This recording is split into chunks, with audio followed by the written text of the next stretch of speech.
जय हिंद। इजराइल और हमास के बीच चल रहे वॉर में दोनों देशों के अब तक हजारों लोग मारे जा चुके हैं और लाखों लोग विस्थापित हो चुके हैं। Residents search through the debris to look for those trapped. Israeli strikes have been targeting the territory following deadly terror attacks on Israel by Hamas militants, which have killed hundreds of people, including children and civilians. वर्तमान हालातों से लग रहा है कि युद्ध लंबा चल सकता है। यूं तो दोनों देशों के बीच मिसाइल का लेन देन आम बात है, लेकिन गाजा पट्टी के उग्रवादी समूह हमास शासकों ने अचानक 7 अक्टूबर 2023 को इजराइल पर 5000 रॉकेट दाग दिए। इसके अलावा हमास के लड़ाके पैराशूट से और जमीन से इजराइल में प्रवेश कर गए, जिसके बाद महिलाओं का अपहरण, बदसलूकी और मर्डर जैसी दिल दहला देने वाली तस्वीरें सामने आई। इजराइल ने भी बड़े लेवल पर जवाबी कार्रवाई की है। इजराइल के प्रधानमंत्री बेंजामिन नेतन्याहू ने घोषणा की कि वे लंबे और कठिन युद्ध की तरफ बढ़ रहे हैं। दुश्मन को ऐसी कीमत चुकानी पड़ेगी जिसके बारे में उसने कभी सोचा नहीं होगा। הבוקר חמאס פתח במתקפת פתע רצחנית נגד מדינת ישראל ונגד אזרחיה. האויב ישלם מחיר שהוא לא ידע כמותו. इजराइल और हमास के बीच लड़ाई उनके विभिन्न राजनीतिक, सामाजिक, धार्मिक और आर्थिक मुद्दों पर आधारित है। दोनों देशों के विवाद को जानने से पहले उनको संसार के नक्शे पर समझना जरूरी है। इजराइल के उत्तर में लेबनान, उत्तर पूर्व में सीरिया, पूर्व में जॉर्डन और वेस्ट बैंक और दक्षिण पश्चिम में इजिप्ट है। इजराइल के पश्चिम में भूमध्य सागर और गाजा पट्टी है। फिलिस्तीन वेस्ट बैंक और गाजा पट्टी पर अपना दावा करता है। गाजा पट्टी भूमध्य सागर के साथ लगभग 41 किलोमीटर लंबा और 10 किलोमीटर चौड़ा क्षेत्र है। यहाँ लगभग 23 लाख सुन्नी मुस्लिम रहते हैं। हमास का गठन 1987 में हुआ था। इसकी जड़ें मुस्लिम ब्रदरहुड की फिलिस्तीनी शाखा से जुड़ी हुई हैं और इसे फिलिस्तीनी क्षेत्र के अंदर एक मजबूत सामाजिक और राजनीतिक समर्थन प्राप्त है। समूह का मकसद इजराइल के स्थान पर एक इस्लामी फिलिस्तीनी राज्य की स्थापना करना है। USA, Canada, European Nations, Britain, Australia, Japan और इजराइल हमास को एक आतंकवादी संगठन मानते हैं और इसको बैन भी किया हुआ है। वहीं दूसरी तरफ ब्राजील, चीन, मिस्र, ईरान, नॉर्वे, कतर, रूस, सीरिया और तुर्की इसे आतंकवादी संगठन नहीं मानते।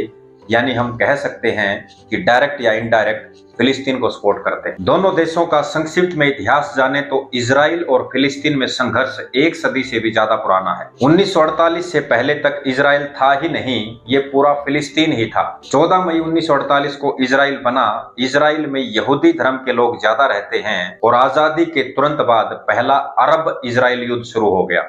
इस संघर्ष के परिणाम स्वरूप हजारों फिलिस्तीनियों का विस्थापन हुआ, जिसने भविष्य के तनाव की नींव रखी। 1967 में फिर से वॉर हुआ। इस युद्ध में इजराइल ने सिनाई प्रायद्वीप, गाजा पट्टी, वेस्ट बैंक, जेरूसलम और गोलान हाइट पर कब्जा कर लिया। इस युद्ध से पहले तक गाजा पट्टी पर मिस्र और वेस्ट बैंक पर जॉर्डन का नियंत्रण था। उसके बाद 1980 के दशक में हमास का उदय हुआ और सिचुएशन बद से बदतर हो गई। फिलिस्तीन, वेस्ट बैंक, गाजा पट्टी और पूर्वी जेरूसलम में एक स्वतंत्र एवं संप्रभु राज्य स्थापित करना चाहता है, जिस पर वर्ष 1967 से इजराइल का कब्जा है। फिलिस्तीन चाहता है कि इजरायली अपना सैन्य कब्जा एवं नाकाबंदी खत्म करें और बस्तियां खाली कर दें। इजराइल की तरह फिलिस्तीन भी चाहता है कि जेरूसलम उसकी राजधानी बने और उसके पवित्र स्थलों पर उसकी पहुंच हो। इजराइल पर हुए सदी के सबसे बड़े हमले के बाद उसकी खुफिया एजेंसी मोसाद पर सवाल खड़े हो रहे हैं। मोसाद को दुनिया भर में सबसे शातिर माना जाता है। उसके एजेंट पूरी दुनिया में फैले हुए हैं, जो कि अपने दुश्मन मुल्कों में बिना हथियार के सफलतापूर्वक लड़ने के लिए जाने जाते हैं। लेकिन इस बार मोसाद से चूक हो गई।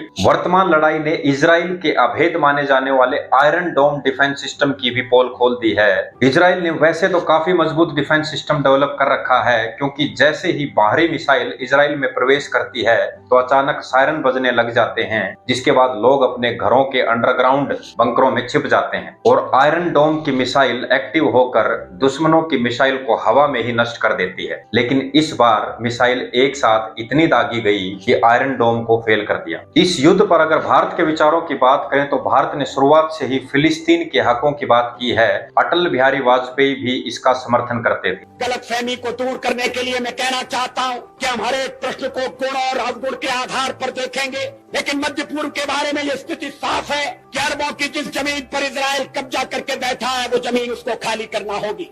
आक्रमणकारी आक्रमण के फलों का उपभोग करे, ये हमें अपने संबंध में स्वीकार नहीं है। तो जो नियम हम पर लागू है वो औरों पर भी लागू होगा। अरबों की जमीन खाली होना चाहिए। जो फिलिस्तीन है, उनके जो फिलिस्तीनी हैं, उनके उचित अधिकारों की प्रस्थापना होना चाहिए। विदेश मंत्रालय के प्रवक्ता अरिंदम बागची ने प्रेस कॉन्फ्रेंस के दौरान बताया कि इजराइल पर हमास के हमले को लेकर भारत का रुख साफ है। भारत इसे एक आतंकवादी हमले के रूप में देखता है। उन्होंने कहा, जहां तक फिलिस्तीन का सवाल है, भारत ने बातचीत के जरिए हमेशा मान्यता प्राप्त सीमा के भीतर रहने वाले फिलिस्तीनियों के लिए संप्रभु और स्वतंत्र देश की स्थापना की वकालत की है। उन्होंने ये भी बताया कि ऑपरेशन अजय के तहत इजराइल में फंसे भारतीयों को निकाला जा रहा है। अगर ये युद्ध लंबा चलता है तो भारत के लिए कई प्रकार की चुनौतियां लेकर आएगा। संघर्ष बढ़ने से इजराइल के साथ भारत के व्यापार पर असर पड़ सकता है, विशेष रूप से रक्षा उपकरण जैसे महत्वपूर्ण क्षेत्रों में। India middle east Europe economic corridor, जिसकी G20 में घोषणा हुई थी, वो भारत के लिए काफी महत्वपूर्ण है। इस युद्ध की वजह से इसके बनने में रुकावट आ सकती है। अरब देश खुलकर फिलिस्तीन को सपोर्ट करते हैं।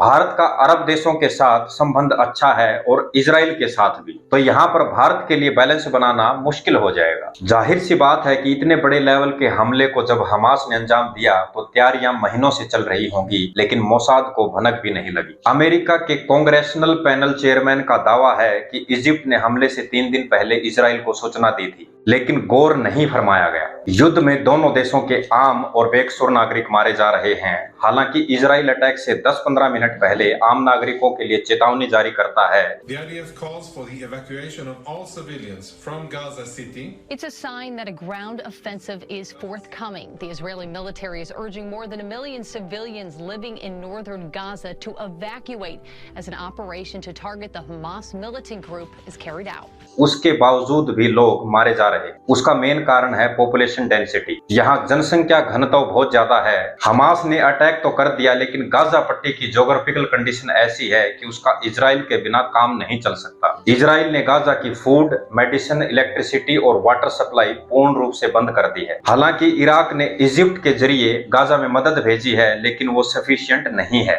फोर्सेज के द्वारा आम जनता पर होने वाले अत्याचार, चाहे वो इजराइल ने किए हों या फिर हमास ने, उसका समर्थन नहीं किया जा सकता। युद्ध कभी भी किसी भी समस्या का समाधान नहीं हो सकता। संभावित हल की बात करें तो 2 स्टेट सॉल्यूशन सबसे व्यापक रूप से समर्थित प्रस्ताव में से एक है, जो पारस्परिक रूप से सहमत और अंतर्राष्ट्रीय स्तर पर मान्यता प्राप्त सीमाओं के भीतर इजराइल के साथ ही एक स्वतंत्र एवं संप्रभु फिलिस्तीनी राज्य के निर्माण की परिकल्पना करता है। इसका भारत, अमेरिका, चीन सहित विभिन्न प्रमुख देशों ने समर्थन भी किया है। इसके जरिए दोनों देशों में शांति स्थापित की जा सकती है। दूसरा ऑप्शन है वन नेशन, जिसमें दोनों धर्मों के लोगों को समान अधिकार मिले, लेकिन ये इतना आसान नहीं है। हम यहाँ पर सिर्फ शांति की दुआ कर सकते हैं और साथ ही हमारा फर्ज है कि हम झूठी खबरें ना फैलाएं। वीडियो इंफॉर्मेटिव लगी हो तो लाइक, शेयर और सब्सक्राइब करना ना भूलें। जय हिंद।